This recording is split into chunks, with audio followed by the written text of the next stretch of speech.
tested, so you should be able to ask the question.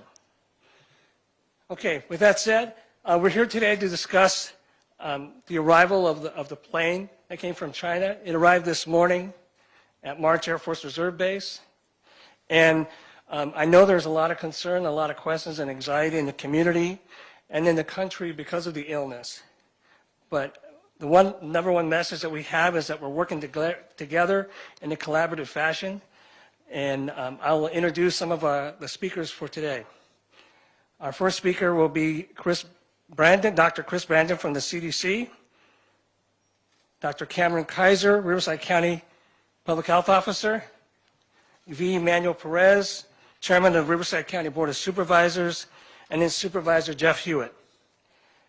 We also have Adolfo Aguilera. He's a family physician here at Riverside University Health System Medical Center, and he will be providing highlights for our Spanish language media. Before any ado, Dr. Chris Brandon. Thank you, Jose, and thank you all for coming today. I know that this is, this infection that's happening in China is a concern for everybody. I first want to say that at CDC, we're here in order to support our state, local, and sister federal agencies. We work together seamlessly, we work together very hard in these last couple of days. And it's been a pleasure to work with, especially I think the county and the Air Force Base has done a superb job in standing up really rapidly in order to receive our fellow citizens that we care so much about. So I wanted to also put this in a little bit of context. The coronavirus is spreading rapidly, we think, in China. We think it is appropriate that our citizens who are in the epicenter of that outbreak in Wuhan be repatriated home for their own safety. So we're here to ensure their safety and also to ensure the safety of those on the base, those in this community, and elsewhere in America. Having said that, we do think that the risk for the general communities in the United States from this infection is very low. The way we want to keep it that way is by doing our basic public health functions. We want to identify anybody who's ill. We want to isolate them so that they don't spread the infection to others. We want to identify any contacts that they've had while they're ill so that we can monitor them too. And that's the basis of what we do in public health for almost any infection, is certainly the basis for what we do in this instance. And that's what we're doing there with these patriots that have come back to the United States at the Air Force Base now. So I'm going to stop there because I want to leave plenty of room for questions, and I'm going to turn it over to my colleagues here at the county. Thank you very much, Dr. Braden. My name is Dr. Cameron Kaiser, C-A-M-E-R-O-N, Kaiser, K-A-I-S-E-R, just like the hospital. And I'm the Public Health Officer for the County of Riverside. I'm going to keep my comments brief because, as you hear, I have about half a voice left, and no, it doesn't have anything to do with why you're here today. One thing, though, that's particularly important that we want to keep in mind is there's a lot of concerns about this flight landing. And people have reasonably asked the question, why? They're scared, you're scared. We understand that. There's a lot about this virus that we don't know. But something that we also have to keep in mind is these folks need to come home. And in the hours of coordination calls and scheduling that we did last night to help stand up this response, one thing to me is perfectly clear. We've got a good perimeter out there to make sure that the public and those individuals stay safe. We have an appropriate plan in place for dealing with the situation that we have at hand, and we have good people on the ground to actually implement that plan. And I think most of all, we need to keep in mind that these people have done their job. And if there is an unthinkable event and we need to transport somebody to the hospital emergently, we can take every available precaution to make sure the public remains safe. As my colleague has pointed out, the risk to the public remains low, and we aim to keep it that way. These people have done their job, and on behalf of the County of Riverside, the Riverside University Health System, the City of Moreno Valley, and our partners in the Emergency Management Department, we want to say it's time for us to do ours. With that, I will hand it over to my esteemed bosses, the Board of Supervisors, and our Chairman of the Board of Supervisors, V. Manuel Perez. Good morning, everyone. Thank you for coming here today. I'm Riverside County Supervisor Victor Manuel Perez, and as Chairman of the Board of Supervisors, there is nothing that is more important to me, to my colleagues, than protecting the health and well-being of the residents of Riverside County. We have seen the devastating impact of the coronavirus on the people of China, particularly in the city of Wuhan, where thousands of cases have been reported. When I heard that the flight was coming to March Air Reserve Base, my first thought was about the passengers on the plane, American citizens, many of whom were simply doing their jobs. Then my attention turned to those who live near the base, which is located only a few miles from this medical facility. How would we ensure that those residents would be protected as well?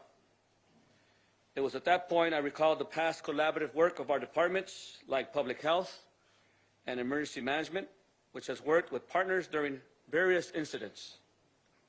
My anxiety was eased as I was briefed about the planning for this event and realized the health and well-being of the passengers and nearby residents would be protected. It is that collaboration between Riverside County, state and federal officials that has led to the successful repatriation of the 200-plus passengers. Once again, Riverside County has shown that it can rise to the challenge. And well done, and I want to thank the County of Riverside, our departments, our staff, and as well the CDC, and I want to turn it over here to Supervisor Hewitt.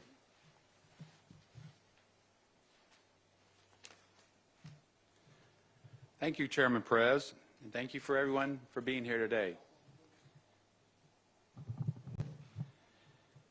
As we've shared, the safety and security of our residents is our top priority.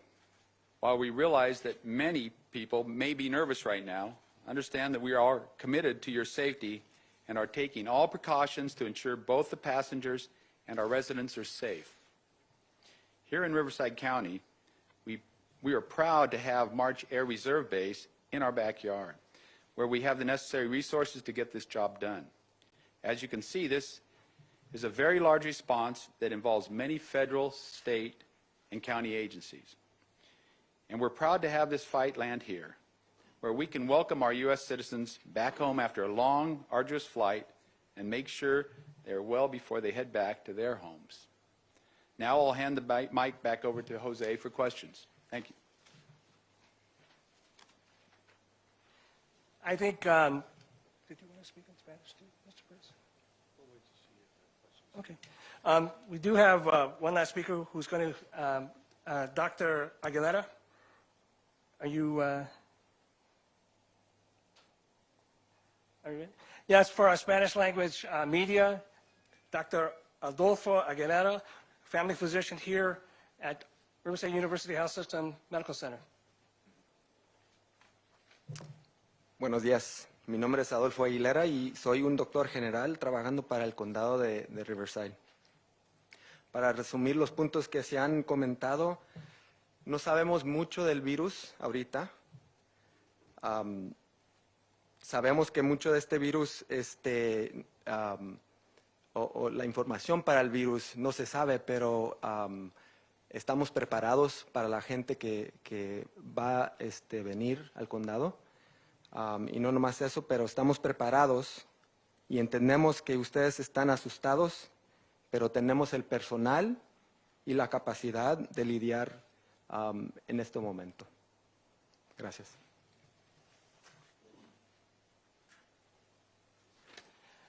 And okay, I appreciate it, those with the microphones, if we can be ready.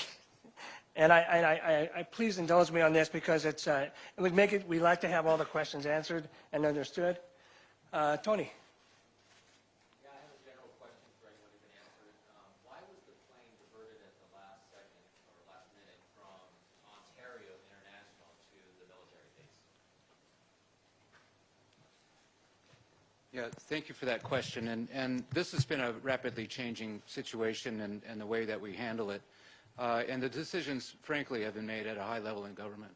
But I think the most important factor that was taken into consideration is the comfort of these passengers to staying, coming from this area. They have their own traumas, very long flight, and they could be at the base for up to 2 weeks. So we think that the base is probably the most comfortable accommodation that we could find for them. Yes, down here. Please explain the process for screening passengers in terms of how long they might be held there, whether they'll be quarantined, in what way, and when they'll be allowed to go home. So I'm going to turn to my colleague, Captain Knight. She's the lead of the CDC team on the ground that has been developing this protocol. Thank you, Dr. Braden. So the screening process that has been utilized for the passengers on the plane began before they boarded the plane in Wuhan, China. The first step in the process was screening by the government of China officials at the airport as a pre-boarding measure. That was followed by a second pre-boarding screening by our State Department medical specialists. After boarding the plane, they had medical physicians from State Department on the plane with them throughout the flight, able to monitor them and address any issues or concerns that they had. The plane first landed in Anchorage, Alaska, where CDC's quarantine station team met the plane, boarded the plane, disembarked the passengers, and did yet another screening process. During the course of these screening processes, we check for symptoms that would be concerning of the novel coronavirus, including fever, cough, and other respiratory symptoms. We also check for factors that would make us consider an individual high risk. Exposure to someone who had known coronavirus in Wuhan, a close contact to someone living with or cohabitating with someone who had a death or pneumonia or known coronavirus. We also consider high risk as healthcare workers that could have had an exposure. So if at any point in time we have concern from those screening questions and the further evaluation that is done, then the individual would not be allowed to board the plane again and would be evaluated on site. Upon arrival here, we are doing the exact same process at the location at the March Air Force Base, and we are in the middle of that process going through the same screening questionnaire and evaluation. Did you have any high-risk individuals on the flight? So from the flight in Anchorage, when we assessed for high-risk individuals by the team there were no individuals that responded to the questions indicating that they were high risk. We're reassessing that now. Over here, please. Can you answer the prior question about quarantine? Is this a quarantine, and if not, what not? Are they allowed to leave, and what is the time frame for this? So these people are not under federal quarantine orders. I've personally talked to them when they were disembarking and after they went through their first screening checks. They were happy to be here.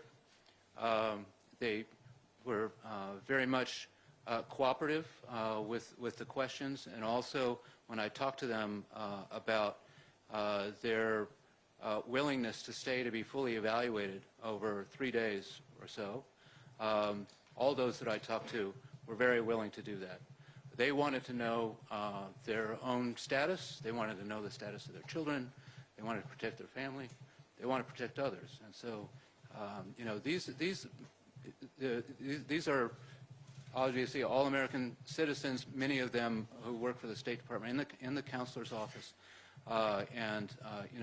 They are, I can just tell you that they were very happy to be here, and there was no indication that they wanted to leave right away. They wanted to know their status. So are they isolated by choice, or are they required to stay there?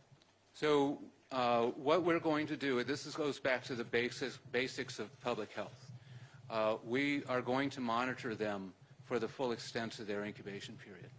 We will do a full evaluation there, and everybody that I've talked to there has agreed to do that.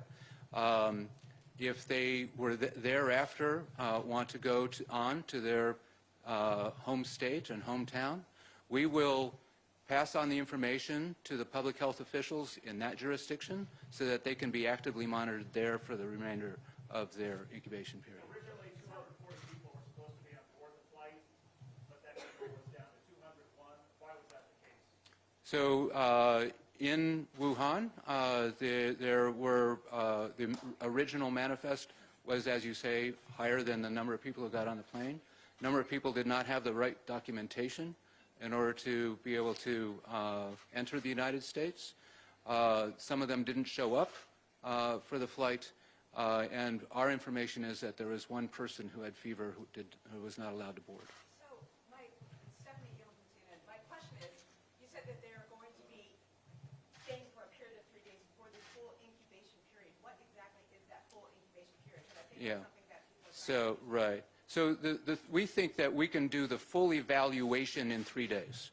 Some of that evaluation is actually taking some tests and flying those samples to CDC in Atlanta, doing the tests and getting the results back. We're going to be monitoring them twice a day with symptoms and fever checks. At the end of 3 days, we think we'll have enough information to know their status and their risk. And at that point, given that they have no indication of a high risk or fever or other symptoms, we will allow them then to, well, they will be, they have the option to then go on in their travels with active monitoring where they will be going. So that active monitoring will be for a 14-day period. In the back, please. So, let me just make sure I clarify, just to make sure I understand. Yeah. So you're going to keep you're asking them to stay for 3 days, but it could be a full 14-day period in which they could present symptoms in that time. But based on the first 3 days, you feel like you have enough information to know that they're probably okay. Yeah, we'll be fully evaluating in that 3 days. No indication of any problems and so forth. They'll go on to their homes, but what we will arrange is that wherever they are, they're being actively monitored for that 14-day period. In the back there, I'm sorry. As ABC 7 News. My question to you is, if they're going to be released and the incubation period is within that time frame that she's discussing, how will they be allowed to go back to their homes? Will they be boarding aircrafts, buses, or taking private cars to their destinations? And are you going to ask them to remain in a secluded area until their incubation period is complete? Yeah, so when we've done our entire evaluation, we think that that their status is low risk. Then they can travel, and again, when they arrive in the state where they're going, that state and local health department would be then responsible for monitoring them for the remainder of the 14 days. So we've talked to passengers who said they've given nasal swabs or given blood tests. How long will it take to get those tests back to determine if they do in fact have the virus? We think we can do that in the 72 hours.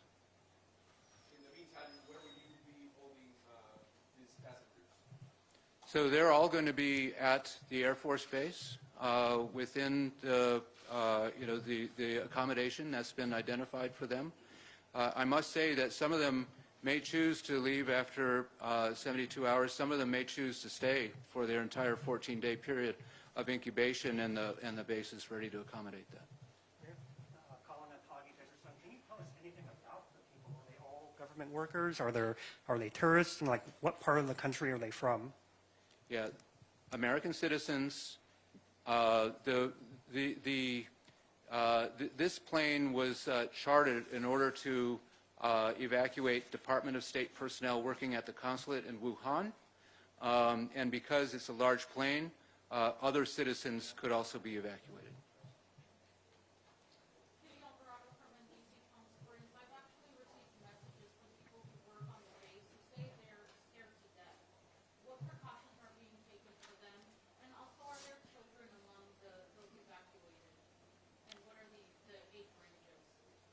Yeah, there are children, some as young as toddlers, I believe. I don't have the list of ages in front of me on any manifest, but of those I talked to, 1 month to teenagers, I'm told.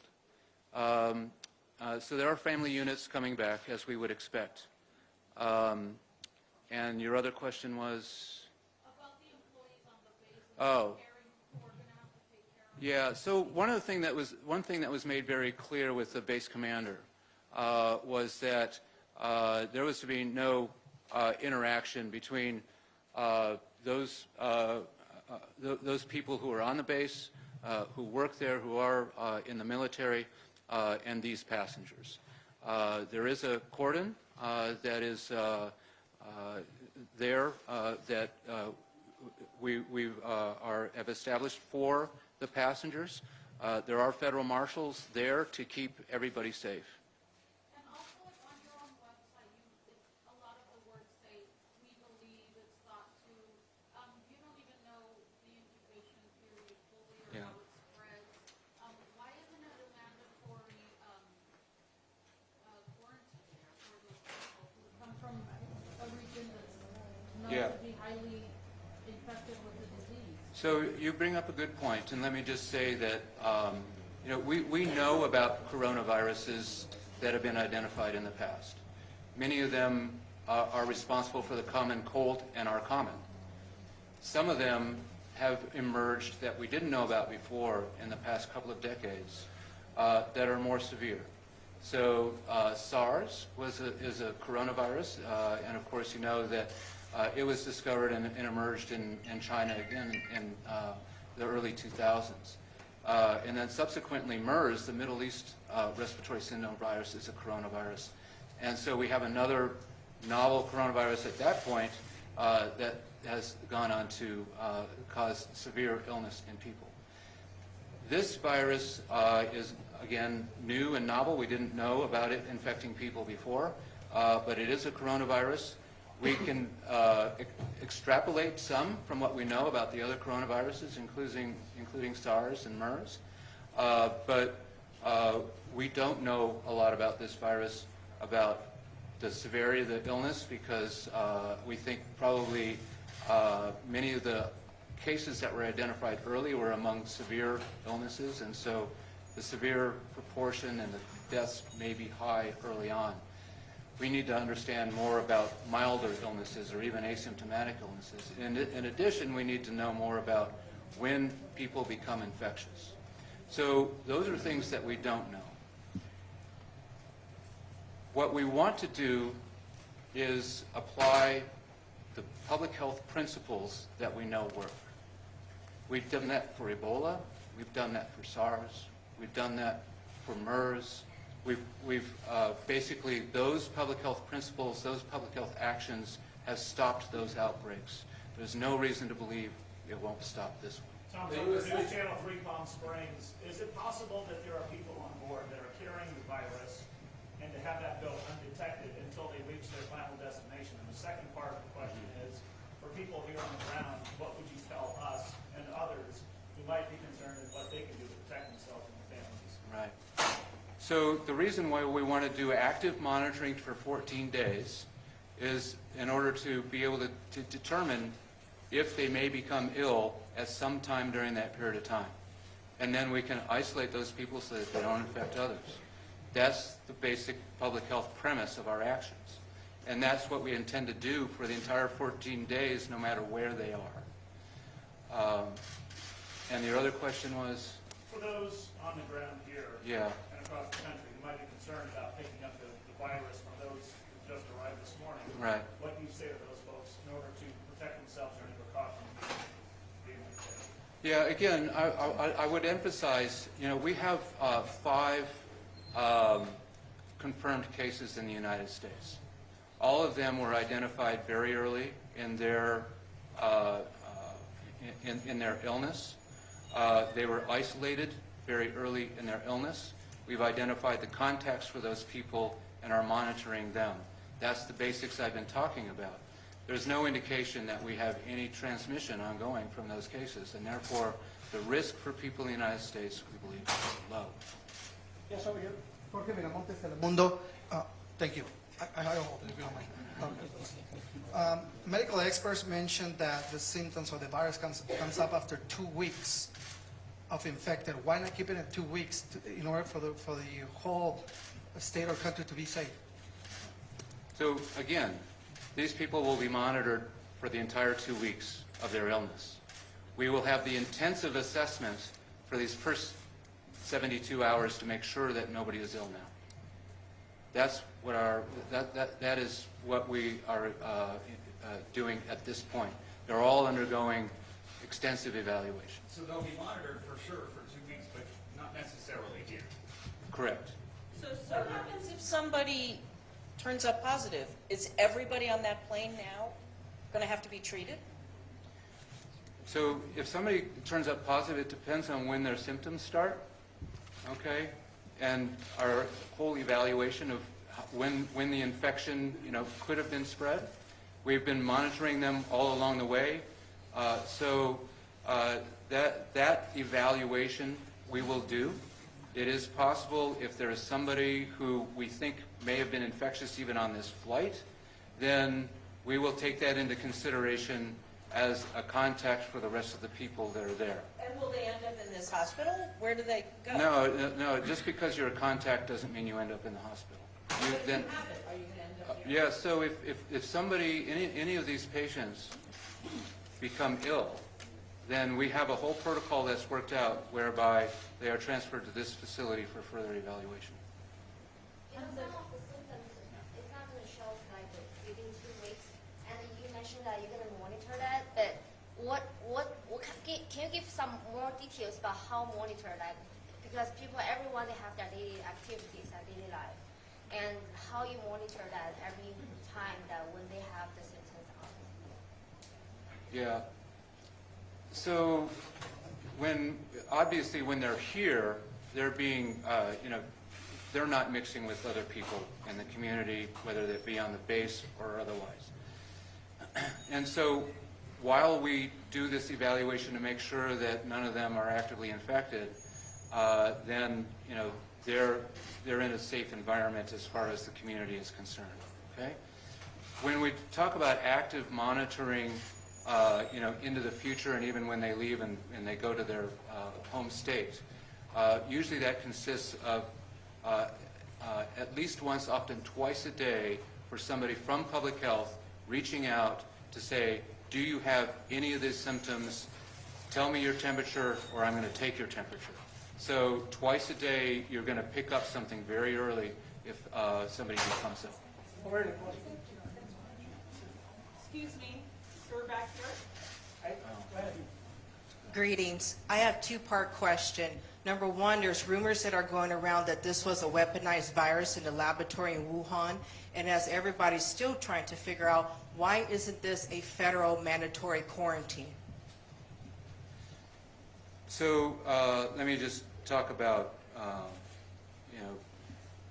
a manufactured virus. I explained a little bit about coronaviruses before.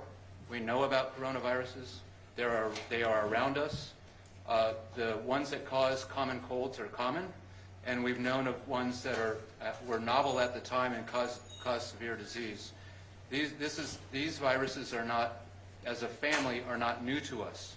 This particular one is a little bit different than the others, and we have to find out how it behaves. The other question was... Why isn't this just a mandatory quarantine instead of... Right.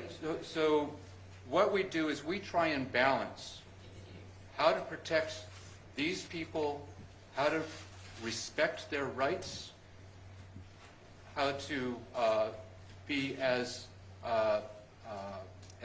least restrictive as possible and still be very careful about the evaluation that they go under so that everybody is safe. So this is a balance. And if we can do that without a federal quarantine order that restricts people and takes away their rights, that's what we will do. But we are very careful to make sure it's safe. So just to clarify, sir, after 72 hours, is it possible that these people, if you see that they are not exhibiting any symptoms, that they will then get on a flight and go to their home state and could potentially still be sick, but you wouldn't know it until the end of the incubation period, the 14 days? In other words, they could potentially be exposing other people. So when we talk about transmission and what we know about coronaviruses and so forth, and this applies to other types of infections for the most part, is that, you know, people incubate the infection. While they're incubating, they're not sick and they're not contagious. They become ill and they then become contagious. If we can monitor people so that we can pick them up very early in their illness and isolate them, why then we can prevent transmission. That's the basic public health premise that we work by. Okay. I just need, if you guys can give us a breakdown of the 201 passengers on the flight, would you characterize them all as American citizens? Do you have numbers as to how many were passengers coming from Wuhan, how many were workers? And then I also want to know that since it was a chartered flight from the CDC, I just want to confirm that no one had to pay for a ticket. This was completely an open invitation to come on this flight? How did it work? So maybe to clarify the flight itself, the Department of State chartered the flight, and that is because of the situation in Wuhan. State Department put in place an ordered evacuation for their diplomats. So that is part of the protocol that exists within State Department when they reach certain trigger points within a country, whether it's war or whether it's an infectious disease outbreak. If they hit a certain trigger point, they will implement their protocol. By implementing that protocol, that also, because as you heard earlier, that flight was large enough to accommodate more people than their State Department diplomats and their families. So State Department was able to offer seats on the plane as a service to other American citizens and their families who wanted to also depart Wuhan. As to the, I think you asked about the cost. I think that would be a question that you would have to ask State Department, but it was a service that was offered because they were able to provide it to the American citizens. I'm sorry, one last question. I'm sorry, I lost it. So you said it was chartered by the State Department to get everybody out of there. The 72-hour hold, would we be notified if anybody decides to leave that earlier? Maybe I'll talk a little bit more about the 72-hour hold. There seem to be a lot of questions about that. And then I can turn back over to Dr. Braden as well. With the team that's on the ground, that's not just CDC's public health professionals. We have healthcare professionals from the county public health department that have joined us. We have health professionals from the hospital here. So Dr. Braden has talked about the monitoring process. That's an extremely important part of what the team is doing on the ground. The CDC team is doing a check for symptoms, including temperature, every 12 hours during this 72-hour period. At the same time, the hospital has provided a mobile healthcare unit, which is on site near the facility where the individuals are being housed. So if a toddler falls down and scrapes his or her knee, they can go there to seek medical care.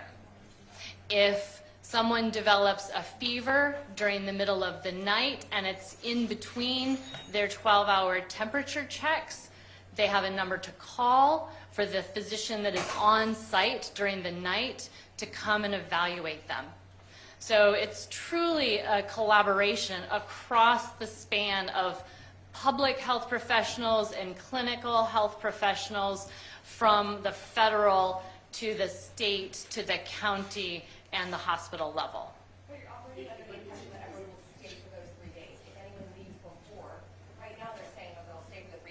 anyone leaves before, will we be notified and how would that be handled? So another thing that Dr. Braden talked about is that we are also offering laboratory testing to these individuals. It is our desire to make sure that we can turn around those laboratory results as quickly as possible, but there are a lot of logistics involved in that on this side as well as on the CDC Atlanta side. The CDC Atlanta lab is the only laboratory in the country that is able to do this testing for the novel coronavirus. And so we will get the samples to that lab as quickly as possible. If we're able to do that and get results in under 72 hours, and those results are negative, that's a conversation that we need to have across CDC, across our local counterparts, with the individual. If they're asymptomatic, their results are negative, are we all comfortable with having them go home before that 72 hours, or do we wait that 72 hours? It's a close collaboration with all of us to make sure that we're taking all of the important information into account. And as Dr. Braden said, that even with that negative result, we will still be monitoring through our state and local health departments those individuals for the full 14 days. Are they forced to stay here for the full 3 days? Because you said they're not in quarantine, so can they in theory leave before that period? Yeah. A quarantine would be forced. As Dr. Braden said, this 72-hour period, we are respecting the rights of them as individuals, and we are doing that in a way that protects their health, the health of the uniformed service members that are on that base, and the health of the community around them. So that means they can in fact leave for 72 hours? This is totally voluntary. It's just, you referred to it as a hold, you're saying it's not quarantine. If it's a hold, it doesn't sound voluntary. What exactly is this? Can they leave, yes or no? They can leave, however, they are sitting in the middle of a military base. Any discussion around departure would be just that, would be a discussion. So you told them at other meetings. Is that correct? No one will be leaving for 3 days, no matter what. No. No to what? So they are not under a quarantine order during the 72 hours. If someone demands to leave today, right now, what happens? If someone demands to leave right now, that is where all of the partners that you see here in front of you, as well as the other partners that are engaged in this mission, would come together and talk about what needs to be done. And this would be discussed up to the highest levels within the U.S. government as well. So we would ensure that we are making the right decision for the American people. Is there a breakdown of cities where these people are from? And are they going to leave on chartered flights, public flights? And will the people on board those flights be notified that there's someone who just came from Wuhan on board? I mean, what are their rights? What are the people outside their rights? If they can leave before the 2 weeks when you guys don't even know, China health officials have said it's spread before there's even symptoms. I can tell this is causing a lot of confusion. Let me try and bring hopefully some assurances to what we can do, what we will do. If we think that a person is a danger to the community, we can institute an individual quarantine for that person, and we will. Not only will we, but if it's in this county, then the local county health officer likely will do the same. So this is something, is a judgment call about how risky this action is on the part of this person. If we think it's risky, then we have the tools to protect the public, and we will use them. If we don't think it's risky, and it's before the 72 hours, and we know that where they're going, they have a fairly short flight, they're going to be met at where they're going to be in the jurisdiction where they're going. The public health is fully engaged. They're going to be monitored. We think that we can that we can assure the protection in that way, because monitoring will not stop. But you didn't answer the question. Is there a breakdown of cities where the people will be flying? Is it a public flight? And will the passengers be notified? So to wear masks or whatever? if they're allowed to fly, they're considered not infectious. They're not, and therefore those passengers would not be considered contacts to an infectious But case. even China health officials have said that people are infectious before they even present symptoms. So how will they? So we don't know that. We've heard one China health official say that, but we don't know that that's the case. Well, I guess that's the key word. We don't know. Yes. And that's what is scaring everyone. But it You comes guys down don't to seem to blood know, tests but too, right? aren't Blood they? Yeah. tests are pretty definitive. So we are, when I've talked to people, everybody wants to know their status. And it's for their own health, it's for the health of their family and so forth. And that's what we would expect, all right? So this testing will help us determine their health, in addition to ongoing monitoring and very detailed assessment of their contacts and risks. So, but it sounds like to me that these are people that you feel like are going to be, you're counting on them to be good Americans, and if they feel like they have any symptoms, they won't do this. Either State Department employees or family members, right? So that's the reason why you feel like you don't need to put them in quarantine. Well, That's part but of it, too. remember, if we feel like we must, we will. But you're counting on them to be good Americans and just not rush out after just one day or something like Right. that, right?